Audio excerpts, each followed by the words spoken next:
안녕하세요, 저스틴입니다. 많은 분들이 공간 대여 사업을 어떤 부업으로 또는 사업의 시작점 정도로 생각을 하는 이유가 분명히 있어요. 그거는 공간 대여 사업이라고 하는 것은 결국에는 공간을 팔아서 수익을 내는 거기 때문에 비용을 적게 들이고 나의 시간을 적게 들일 수 있기 때문에 부업으로서 이보다 좋은 사업이 별로 없을 수 있는 거죠. 그리고 사업의 시작점으로 또 생각하는 이유는 내가 특별한 분야의 전문성이 부족하더라도 적은 자본금으로도 사업을 충분히 시작할 수 있고, 이게 어느 정도 시스템이 갖춰지면은 여러 가지 공간을 연속해서 내므로 인해서 사업의 수익성을 높일 수 있고 그것을 좀 안정적으로 계속 거둬들일 수 있기 때문에 사업의 시작점으로 많이 생각하시는 것 같습니다. 저 역시도 공간 대여 사업이라는 것이 어떻게 보면 이 자금의 파이프라인을 만드는 용도로 시작을 했기 때문에 저와 비슷한 생각을 하시는 분들이 많지 않나 라고 생각을 합니다. 공간 대여 사업 좋죠. 이런 장점들이 있는 사업이 많지 않아요. 그런데 여기서 또 우리가 한 가지 어려운 부분이 있어요. 공간 대여 사업이라고 하면 다양한 서비스 종류들이 있거든요. 스튜디오, 파티룸, 공유 오피스, 스터디 카페, 공유 주방, 에어비앤비, 요즘에는 또 연습실 이런 것들도 되게 많이 있죠.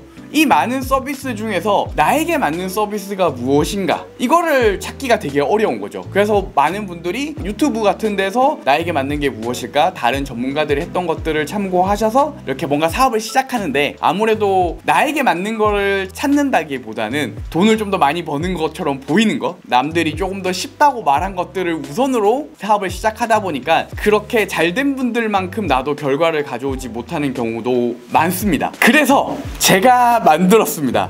이름하여 빠밤, 나에게 맞는 공간 대여 사업은 무엇이라는 표를 제가 한번 만들어 봤어요. 아직까지는 완벽하게 정밀하지는 않지만 각 분야별 특징을 생각해서 이런 특징을 가지고 있는 분들, 이런 상황에 있는 분들에게 좀 더 적합한 사업이 무엇일까를 판단하는 데 도움이 되는 표를 지금부터 보여드리려고 합니다.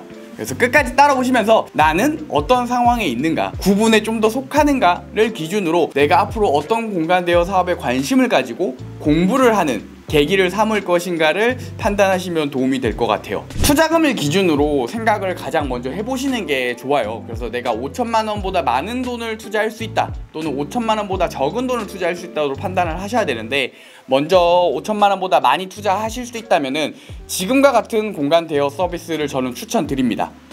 그래서 공유 오피스, 스터디 카페, 스튜디오를 생각해 볼 수 있는데, 여기서 한 가지 더 생각을 해봐야 되는 거는 이걸 내가 부업으로 할 것인지 아니면 본업으로 정말 사업을 확장하는 걸 생각하고 하실지를 생각해 봐야겠죠.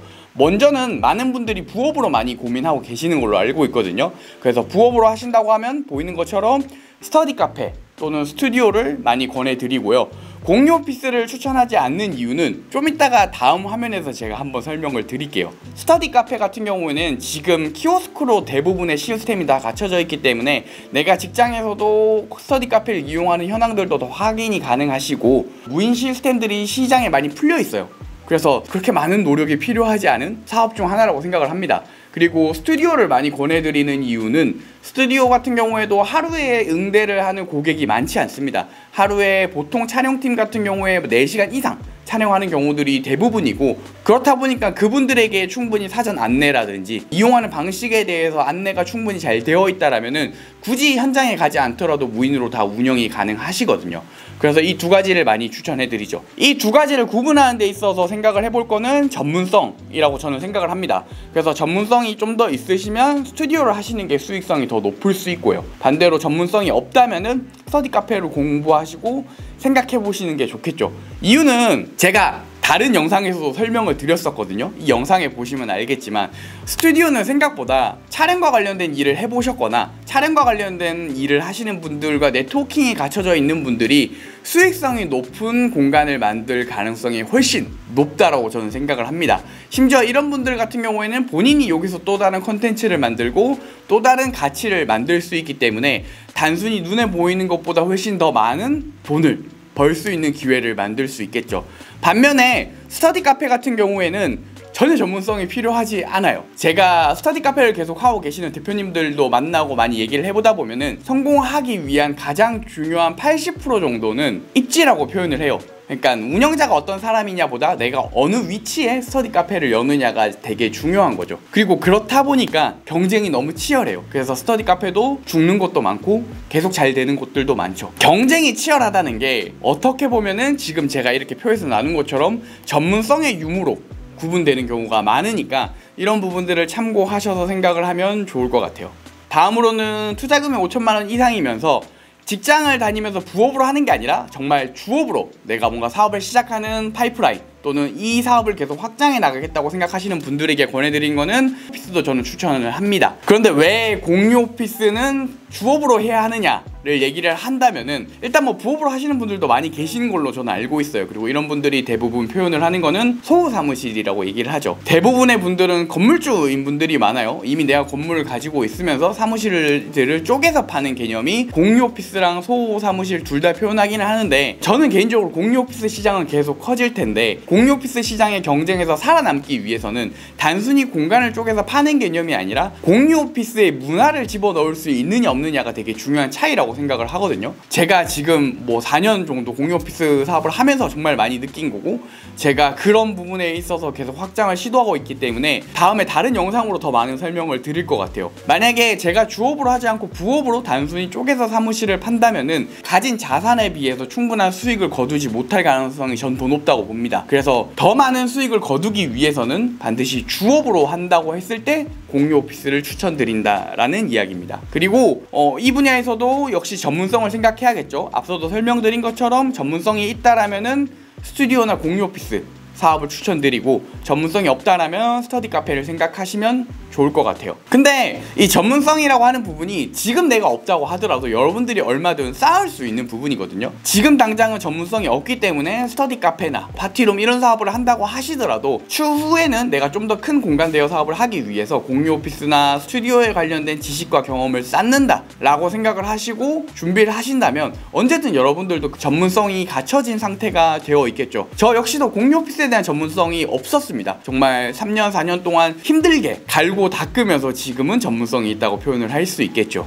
다음으로 넘어가면은 아무래도 여러분들이 가장 관심이 있는 투자금이 5천만 원 이하인 서비스에 대한 이야기를 해볼 텐데 투자금이 5천만 원 이하라고 하면은 저는 개인적으로 파티룸, 에어비앤비, 공유주방 이런 사업들을 많이 권해드립니다. 뭐 이미들 많이 관심을 가지고 있잖아요. 가장 먼저 질문을 해봐야 되는 내용은 저는 이건 것 같아요. 관광 관련 장소가 내 주거지 근처에 있는지 여부예요. 이게 왜 그렇게 중요하느냐. 사실 에어비앤비랑 파티룸, 공유주방 다 좋지만 에어비앤비가 가지고 있는 분명한 장점이 있어요. 그게 뭐냐면 장박 고객을 얼마나 유치할 수 있느냐의 여부입니다. 제 근처에도 에어비앤비를 운영하시는 대표님들이 많이 계시는데 비용 대비 많은 수익을 거두시는 분들의 특징은 주로 장박 고객을 많이 상대하시는 분들이에요. 이런 분들 같은 경우에는 관리를 해야 될 게 너무 적어요. 기본적으로 첫날이 궁금한 것들 다 해결되고 나머지 날들은 계속 그냥 동일하게 쓰게 되고 청소도 한 번만 하면 되니까 똑같은 수익을 거둠에도 불구하고 비용이 훨씬 적게 드는 거죠. 그래서 저는 내 주거지 근처에 관광 관련 장소가 있다면 에어비앤비를 먼저 고민해 보시는 걸 추천드립니다.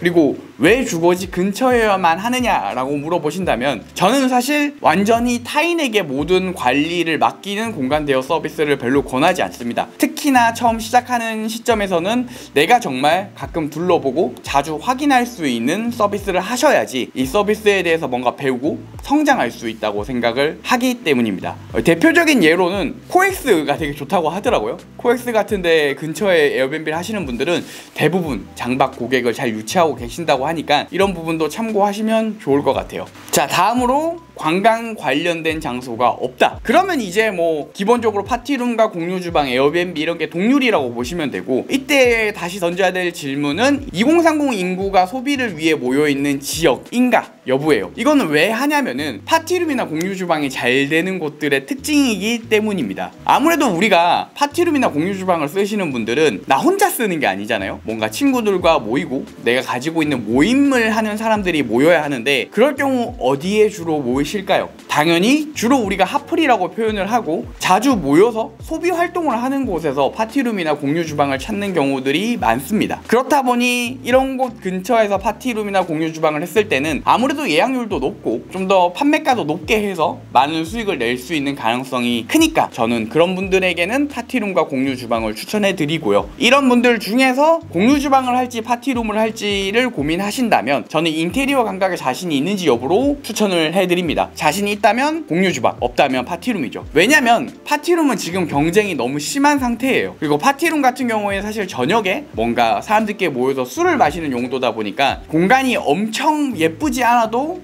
뭐 어둡게 잘 컨트롤 해놓으면은 충분히 잘 팔 수 있거든요. 근데 공유 주방은 많이 달라요. 뭐 스페이스 클라우드 같은 데 들어가셔가지고 공유 주방 카테고리 들어가 보시면 많이 느껴질 거예요. 얼만큼 많이 인테리어 감각이 좋으신 분들이 현재 하고 계시는지. 그리고 이 분야가 아직 파티룸에 비해서는 경쟁이 치열하지 않기 때문에 가급적 내가 인테리어 감각에 자신 있다면은 공유 주방을 제가 먼저 추천을 해드리는 거죠. 실제로 2022년에 스페이스 클라우드에서 뽑은 그 카테고리 중에서 가장 빠르게 성장하고 있는 분야도 공유 주방이라고 하니까 한번 공부해보시고 트라이 해보시는 거 좋다고 생각을 합니다. 마지막으로 뭐 다 앞서서 이야기한 거에 이어지는 건데 관광 관련된 장소도 없고 2030의 소비를 위해 모이는 지역도 아니라고 한다면은 뭐 파티룸이든 공유 주방이든 에어비앤비든 사실 큰 차이가 없는 상황이라서 내가 조금 더 자신 있는 분야를 하는 게 맞기는 합니다. 인테리어 감각에 자신이 있으면 공유 주방, 그게 없으면은 파티룸이나 에어비앤비를 시도하시면은 좀 더 현명한 선택을 하는데 도움이 되지 않을까라고 개인적으로 생각을 합니다. 어때요? 이 이야기를 들어보시니까 제 이야기가 좀 공감이 되시나요? 사실 제가 지금 기준을 나눈 것들이 좀 포괄적인 거일 수밖에 없어요. 제가 여러분들의 모든 상황을 정확히 알지 못하기 때문에 그런 부분이 있지만 이 기준만으로도 여러분들이 내가 그래도 무슨 사업을 시도해보는 게 더 좋겠다, 무슨 사업을 공부해보는 게 좋겠다고 생각을 하는 데는 반드시 좀 도움이 될 거라고 생각을 하거든요. 그래서 앞으로도 제가 이 표를 기준으로 많은 전문가분들을 만나면서 레벨업을 시켜 나갈 생각이에요. 그러니까 여러분들도 좀 아이디어가 있거나 좀 더 반영했으면 좋겠다는 기준이 있으면은 얘기를 해주셔도 좋을 것 같아요. 그리고 이 영상을 보실 때 꼭 염두에 두셔야 되는 부분 중 몇 가지는, 일단 자본금 5천만 원이라는 기준이 사실 너무 이분법적이라서 말이 안 되거든요. 더 많은 비용으로도 파티룸을 하시는 분도 있고 더 적은 비용으로도 스터디 카페를 하시는 분들이 있죠. 어디까지나 제가 아는 전문가들과 이야기했을 때 평균적인 금액이라고만 생각을 하시면 되고, 제가 지금 설명을 드리는 대부분 것들이 창업을 처음 시작하시려는 분들, 이 사업에 관심이 있으신 분들에게 도움이 되는 내용들이고, 이 분야에 대해서 전문성을 가지고 있다, 그럼 사실 제 이야기는 무시하셔도 됩니다. 여러분들이 이미 더 전문가고 여러분들이 하시는 것들을 잘 성장시키기 위한 고민을 하시는 게 더 중요하겠죠. 오늘 제가 준비했던 나에게 맞는 공간 사업은 무엇인가 를 어떻게 보셨는지 잘 모르겠어요. 꼭 도움이 되셨으면 좋겠다는 바람으로 만들었으니까 잘 활용하시고 우리 모두 나의 일을 시도할 수 있기를 응원하도록 하겠습니다. 오늘 영상이 도움이 되셨다면 좋아요와 구독, 알림 설정까지 부탁을 드리고요. 다음에는 더 좋은 영상으로 또 찾아뵙도록 할게요. Justin do it, we do it. 안녕.